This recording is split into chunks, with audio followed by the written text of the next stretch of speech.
Hello दोस्तों, नमस्कार। मैं हूं अमित। एक बार फिर से आप सभी का स्वागत करता हूं एके इन्फो बिहार झारखंड के यूट्यूब चैनल में। दोस्तों, आज जो फ़ोन मैं जिसको रिपेयर करने वाला हूं, ठीक है, इसको पहली नज़र में देख करके आप इसकी प्रॉब्लम अलग अलग जगहों से बोल सकते हो, ठीक है।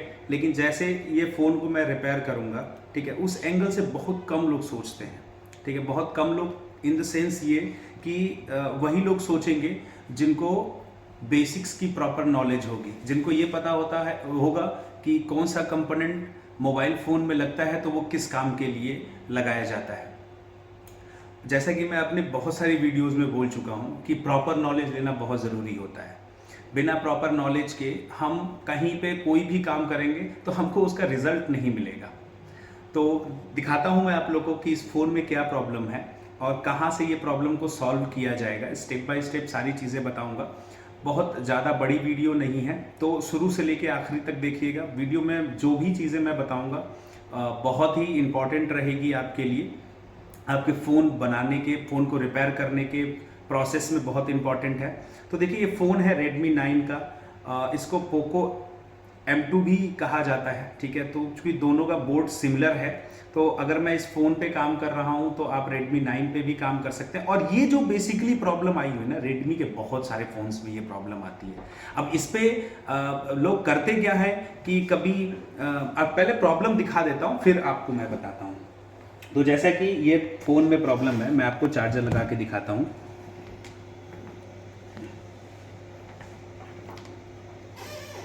देखिए, मैंने इस फ़ोन में चार्ज लगा दिया। अब देखिए, वाइब्रेट किया, पोको लिखा हुआ आया और ये ऑफ हो गया, यानी चार्जिंग नहीं ले रहा है। फिर पोको लिखा हुआ आया, फिर ये ऑफ हो गया, चार्जिंग नहीं ले रहा है। कंटिन्यू ये प्रॉब्लम होती रहेगी, यानी चार्जिंग में क्या होता रहेगा, रीस्टार्ट होता रहेगा, ठीक है। अगर मान लीजिए मैं चार्जर निकाल भी लेता हूँ, चलिए चार्जर निकाल लिया। अब मैं नॉर्मली इसका पावर बटन प्रेस करूँगा। देखिए, पोको लिखा हुआ आया और ऑफ हो गया। अब तो दोस्तों, होता क्या है ना कि ऐसी स्थिति में जनरली बहुत सारे टेक्नीशियन को मैंने देखा है कि वो क्या करते हैं, या तो बैटरी चेंज करके चेक करेंगे, बैटरी के अंदर जो सेंस रजिस्टर होता है उसको शॉर्ट करके चेक करेंगे। बैटरी के अंदर भी रजिस्टर होता है, इसको शॉर्ट करने से कई बार प्रॉब्लम सॉल्व भी होती है, तो वो भी करके देखेंगे। और कई बार तो ऐसा भी होता है कि CPU eMMC तक को जो है रिवॉल्व किया जाता है, CPU eMMC का हेल्थ तक भी चेक किया जाता है। तो इतना करने की आवश्यकता नहीं है। वो केस में भी, इस केस में भी वो प्रॉब्लम आती है, बट उसका दूसरा क्राइटेरिया होता है, ठीक है। तो क्या प्रॉब्लम है इसमें, आपको स्टेप बाय स्टेप मैं समझाता हुआ चलता हूँ। कहाँ से चेक करेंगे, कैसे समझेंगे, आइए देखते हैं। उनको मैं अनस्क्रू कर देता हूँ, फिर आप लोग को दिखाता हूँ। और मेरे पास एक दूसरी बैटरी भी है सेम मॉडल की, वो भी मैं आप लोग को लगा के दिखा दूँगा। इस पर पहले थोड़ा बहुत काम हुआ है, जैसा कि मेरे को पता चला है, यानी फ़ोन कहीं से आया हुआ ही है। तो इसको देखते हैं, पहले अनस्क्रू कर लूँ इसको। देखिए, जैसा कि आप लोग देख सकते हैं, ठीक है, हमने स्क्रू कर लिया, अनस्क्रू कर लिया, सारे जितने पार्ट्स हैं उसने निकाल दिया है। ये हमारी बैटरी है, ठीक है। तो पहले मैं बोर्ड निकाल देता हूँ, फिर आपको दिखाता हूँ। इस पे काम हुआ है थोड़ा बहुत, जैसा मुझे दिख रहा है।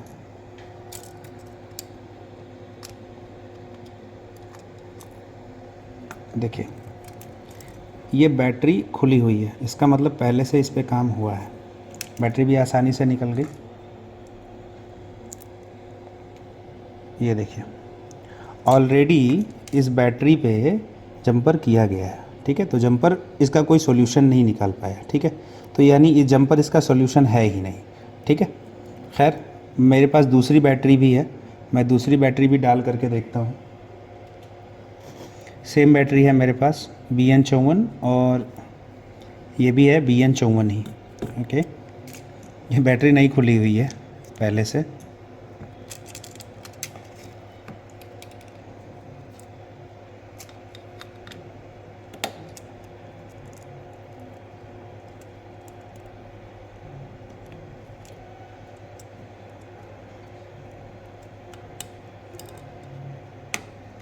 ओके, सो पहले मैं इसको पावर ऑन करके देखता हूँ।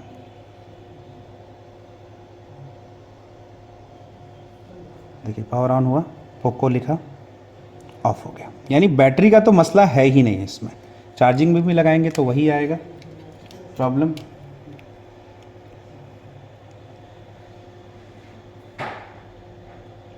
सेम वही, पोको आया चला गया, फिर पोको आया, यानी रीस्टार्ट रीस्टार्ट रीस्टार्ट होता रहेगा ये। ठीक है, ओके। तो अब हमको करना क्या है, तो सबसे पहले हम इसका जो थर्मल की लाइन होती है, आईडी थर्मल, सबसे पहले वो हम चेक करेंगे। तो सबसे पहला हम काम क्या करेंगे कि इसका आईडी और थर्मल की लाइन को हम चेक करेंगे कि हमारी आईडी और थर्मल की लाइन प्रॉपर है या नहीं है। ठीक है, तो देखिए जैसा कि यहाँ पे टीपी बना हुआ है ऑलरेडी आईडी और थर्मल के लाइन का, तो हम क्या करते हैं कि थर्मल पे देखते हैं। थर्मल पे लगभग 1400 के आसपास आ रहा है, आईडी पे भी लगभग 1400, यानी आईडी और थर्मल दोनों की सप्लाई लगभग ओके है। तो सप्लाई ओके है तो एक बार देख लेते हैं कि चार्जिंग में लगाने पे वोल्टेज स्टेबल होता है कि नहीं होता है। जो थर्मल की लाइन है उस पर लगभग अप्रॉक्स 1.8 से 2.8 वोल्ट के आसपास वोल्टेज बनता है, और ये जो आईडी की लाइन है उस पर लगभग 0.9 से लेकर के और 1.8 तक का वोल्टेज बनता है। तो ये दोनों को भी हमको चेक कर लेना। तो सबसे पहले ये दो काम हम कर लेते हैं। इसके लिए हमने लगाया, इसको बोर्ड में लगाना पड़ेगा। बैटरी लगाने की फ़िलहाल कोई आवश्यकता है नहीं हमें, तो चार्जर लगाते हैं और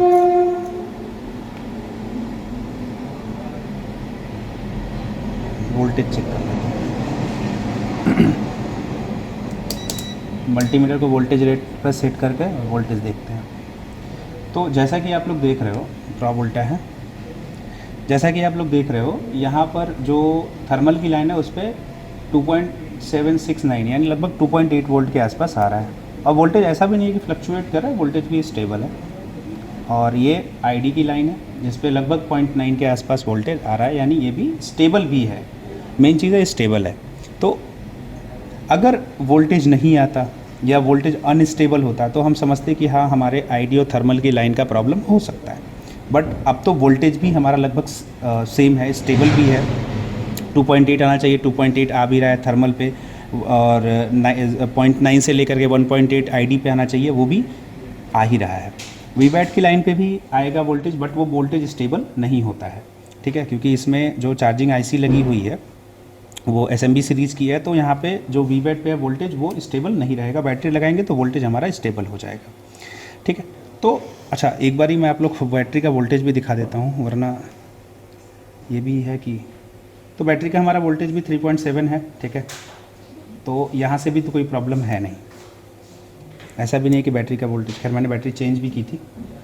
अब यहाँ पे करना क्या है, ना कोई ईएमएमसी का फॉल्ट है, ना कोई सीपीयू का फॉल्ट है इसमें। ठीक है, फॉल्ट है कहाँ से, तो देखिए होता क्या है ना कि हमारे फ़ोन में, ठीक है, बहुत सारे थर्मल रजिस्टर्स वगैरह लगे होते हैं। ठीक है, बहुत सारे थर्मल रजिस्टर्स वगैरह लगते हैं। ठीक है, तो हमें उन थर्मल रजिस्टर्स को भी चेक करना पड़ेगा। ठीक है, तो अब थर्मल रजिस्टर्स ये होते कहाँ हैं, तो थर्मल रजिस्टर्स हमारे होते हैं पीएफओ आईसी के सेक्शन में होते हैं, ये हमारे सीपीयू आईसी के पास होते हैं, ये हमारे पावर सेक्शन में होते हैं, ये हमारे कैमरा सेक्शन में होते हैं, कई जगह होते हैं। ठीक है, तो अब हमको क्या करना है ना, उन थर्मल रजिस्टर्स को चेक करना है। अब थर्मल रजिस्टर को क्यों चेक करेंगे, थर्मल रजिस्टर में प्रॉब्लम हो जाती है क्या कि वो थर्मल रजिस्टर काम तो करते हैं थर्मल सेंस का, यानी हमारे फ़ोन के जो टेम्परेचर होते हैं उनको सेंस करने का काम करते हैं, और वो टेम्परेचर इंक्रीज़ होने पे वो हमारे जो सिस्टम को बताते हैं कि हाँ थर्मल टेम्परेचर इंक्रीज़ हो चुका है, तो उसके अकॉर्डिंग हमारा जो सिस्टम है वो सप्लाई को कंट्रोल करने का काम करता है। तो इन केस अगर वो थर्मल रजिस्टर्स हमारे ख़राब हो जाते हैं तो हमारी आईसीज़ को जो कंट्रोल करती हैं, आईसी सीपीयू आईसी या पावर आईसी, उन आईसीज़ को प्रॉपर जो है मैसेज नहीं जा पाता है, जिसकी वजह से वो फंक्शन नहीं कर पाती हैं और बीच में ही हमारा सेट या तो रीस्टार्ट कर जाता है या ऑन होकर के ऑफ हो जाता है। तो ये प्रॉब्लम्स आती हैं। हमें सबसे पहले उन थर्मल रजिस्टर्स को भी चेक करना होगा। अगर वो थर्मल रजिस्टर्स सही हैं तब हम कहीं ईएमएमसी या सीपीयू पर जाएंगे। अगर वो थर्मल रजिस्टर्स ख़राब हैं, उनको चेंज करने से अगर सही हो जाता है, रीसोल्ड करने से सही हो जाता है, तो हमें सीपीयू एमएमसी पे जाने की कोई आवश्यकता नहीं है। इन सभी सेट्स में रेडमी के 9 सीरीज़ के जितने भी सेट हैं उनमें अक्सर देखा जाता है कि थर्मल्स की प्रॉब्लम, थर्मल रजिस्टर की प्रॉब्लम आ जाती है। मैं केवल 9 सीरीज़ तक ही इस बात को सीमित नहीं रखता हूँ। बहुत सारे सेट में जब इस तरीके की प्रॉब्लम आए तो थर्मल रजिस्टर को चेक करना है। अब थर्मल रजिस्टर देखिए 2 तरीके का होता है, एक एनटीसी होता है, एक पीटीसी। ज़्यादातर एनटीसी का ही यूज़ पीसीबी पर किया जाता है, तो हम उन एनटीसी रजिस्टर्स को देखेंगे। अब एनटीसी रजिस्टर्स होते कहाँ हैं या दिखते कैसे हैं? नॉर्मल रजिस्टर की ही तरह रहेंगे, बस इनको सिमेटिक के ज़रिए हम खोजेंगे। तो आइए देख लेते हैं कि कहाँ हैं हमारे ये थर्मल रजिस्टर्स और उनको कैसे आपको खोजना है। तो दोस्तों चलिए चलते हैं हम लोग सिमेटिक की तरफ। आइए चलते हैं सिमेटिक की तरफ और देखिए सिमेटिक डायग्राम में आना है और यहाँ पे रेडमी 9 लेआउट मैंने खोल लिया इसका और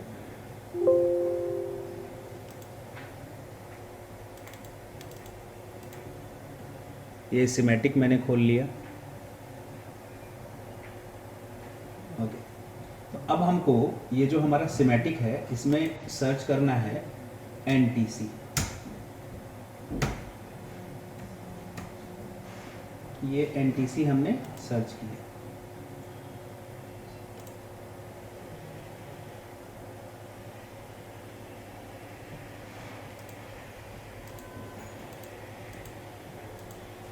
देखिए यहाँ पे तो खैर एनटीसी है, बट ये एनसी है, बोर्ड में हमारे नहीं। देखिए यहाँ पे एनटीसी एक दिया हुआ है।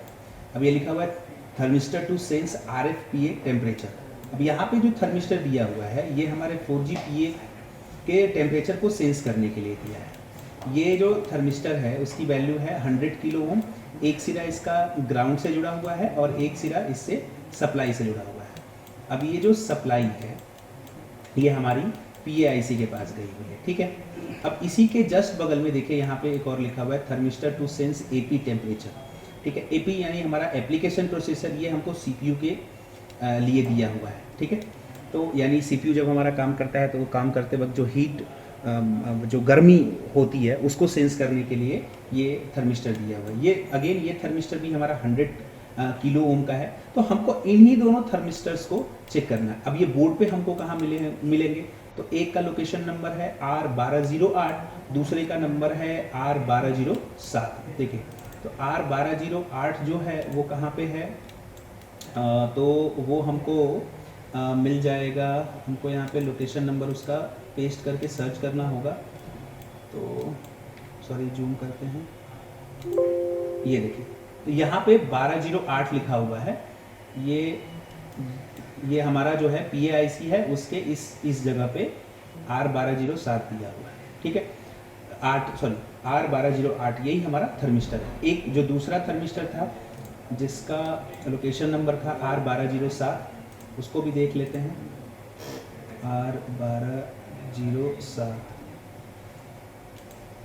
ये देखिए यहाँ पे दिया हुआ, ये हमारे EMMC के जस्ट नीचे दिया हुआ है। तो अब हम दोनों ही रजिस्टर्स को, सबसे पहले हम PA वाले रजिस्टर को देखेंगे, ठीक है, जो कि यहाँ पे दिया हुआ है R1208। इसकी वैल्यू चेक करेंगे। इसकी वैल्यू क्या आती है? 100 किलो ओम के आसपास आती है या कम आती है, तो इसको पहले चेक करके देखा जाएगा। यदि इससे नहीं होता है तो हम एक बारी एप्लीकेशन प्रोसेसर वाले जो है थर्मिस्टर को भी चेक करके देखेंगे। ओके, तो आइए इसको देख लेते हैं। तो पहले बोर्ड के सारे कैमरास को मैं निकाल देता हूँ।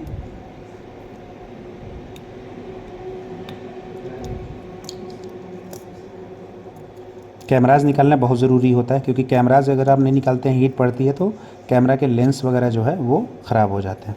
तो देखिए ये हमारा एक इसी जगह पे हमारा 4G PA लगा हुआ है, तो एक रजिस्टर जो है वो तो यहाँ मिलेगा, दूसरा रजिस्टर हमको ये जगह पे मिलेगा। तो अगर ये वाला रजिस्टर, सबसे पहले हम इस वाले रजिस्टर को चेक करेंगे, अगर ये वाला रजिस्टर हमारा सही रहा, फॉल्टी नहीं रहा, तब हम दूसरे वाले के पास जाएंगे, अदरवाइज़ हमारा इसी से काम हो जाएगा। ठीक है, तो इसको सबसे पहले हम निकालते हैं।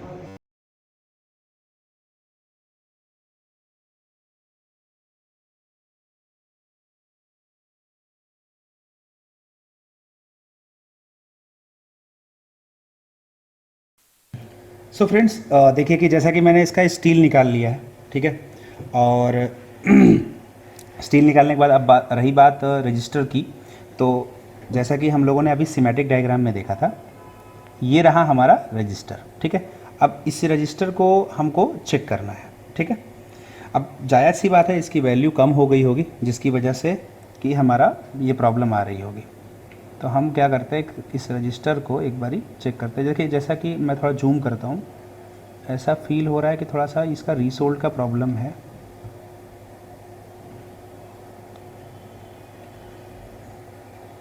ठीक है, देखिए थोड़ा बहुत तो इसमें प्रॉब्लम है। तो एक बारी मैं एक काम करता हूँ कि थोड़ा सा इसको हीट दे करके देख लेता हूँ। ठीक है, अगर हीट दे करके थोड़ा सा इसका जो सोल्डरिंग वगैरह है काफ़ी ड्राई लग रही है, उसको मैं सही कर देता हूँ।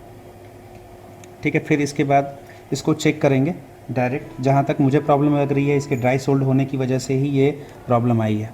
ठीक है, तो एक बारी मैं इसको थोड़ा सा हीट दे देता हूँ।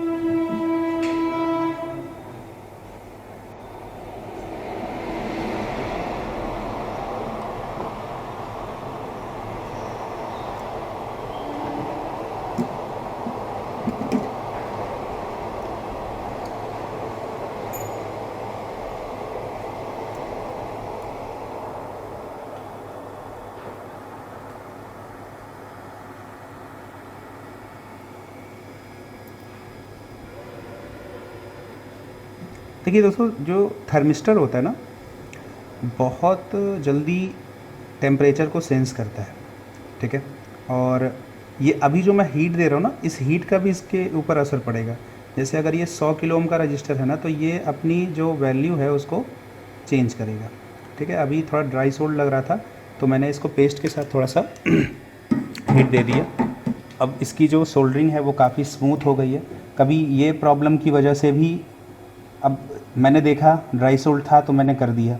ठीक है, अब हमको ये चीज़ पता नहीं रहती है कि ड्राई सोल्ड हो गया है कोई प्रिंट तो क्या प्रॉब्लम होगी, तो हम क्या कर जाते हैं, गलती कर जाते हैं उसमें। ठीक है, हम कहीं और चले जाते हैं। फिर नॉलेज की भी बात होती है कि हमारे पास कितना काम करते वक्त नॉलेज है। ठीक है, और बार बार मैं यही कहता हूँ कि काम करिए, बहुत अच्छी बात है, बट नॉलेज के साथ काम कीजिए। ठीक है, आज नॉलेज रहेगी तो आज भी आप काम कर सकते हो, कल भी काम कर सकते हो, आज से 5 साल बाद भी काम कर सकते हो। अगर नॉलेज नहीं है तो अभी तो काम कर रहे हो, बट आगे चल करके नहीं कर पाओगे। और एक चीज़ ये भी होती है ना, आप एग्जाम्पल भी तो ले सकते हो। जैसे देखिए कि आपके आसपास में बहुत सारे टीवी बनाने वाले होंगे, जो आज से 5 साल पहले, 10 साल पहले, 15 साल पहले बहुत उनकी दुकान चलती होगी, बट अभी क्या है कि वो सभी के सभी खाली बैठे हुए हैं। क्यों? क्योंकि वो कहीं से देख करके या किसी के साथ बैठ करके टीवी बनाना तो सीख लिया, बट जैसे टेक्नोलॉजी अपडेट हुई उसके साथ वो अपडेट नहीं हो पाए। तो आज के समय में वो जो है खाली बैठे हुए हैं, क्योंकि एलईडी का समय है, ओलेड स्मार्ट टीवी का टाइम है। ठीक है, जैसे मोबाइल फ़ोन स्मार्ट हो रहा है वैसे टीवीज़ वगैरह भी स्मार्ट हो रहे हैं, तो अब वो लोग खाली बैठे हुए हैं। ठीक है, लेकिन जिसके पास नॉलेज है वो वही काम कर रहा है। तो यही चीज़ मोबाइल के फील्ड में भी होती है। ठीक है, नॉलेज है अगर तो आप अच्छा पैसा अर्न कर सकते हो, अगर नॉलेज नहीं है तो फिर वही है, आप भी काम करोगे लकीर का फ़कीर। ठीक है, तो एक बारी हमने इसको हीट तो दे दिया, प्रॉपर वॉश भी कर दिया। अब वैल्यू चेक करते हैं इसकी। ठीक है,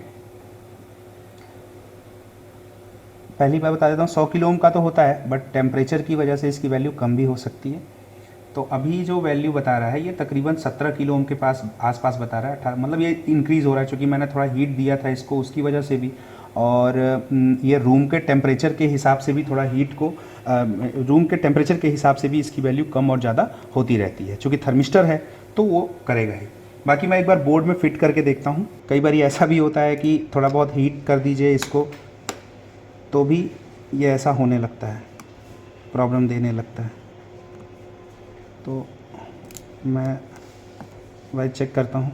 तो पहले ऑन करके देखते हैं ऑन होता है कि नहीं।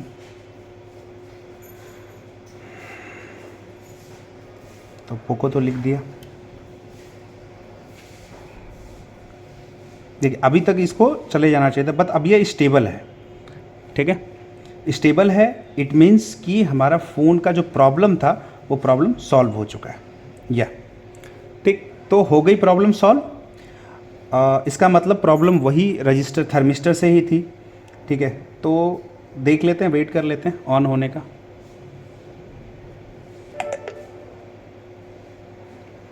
ये देखिए प्रॉपर हमारा फ़ोन ऑन हो चुका है।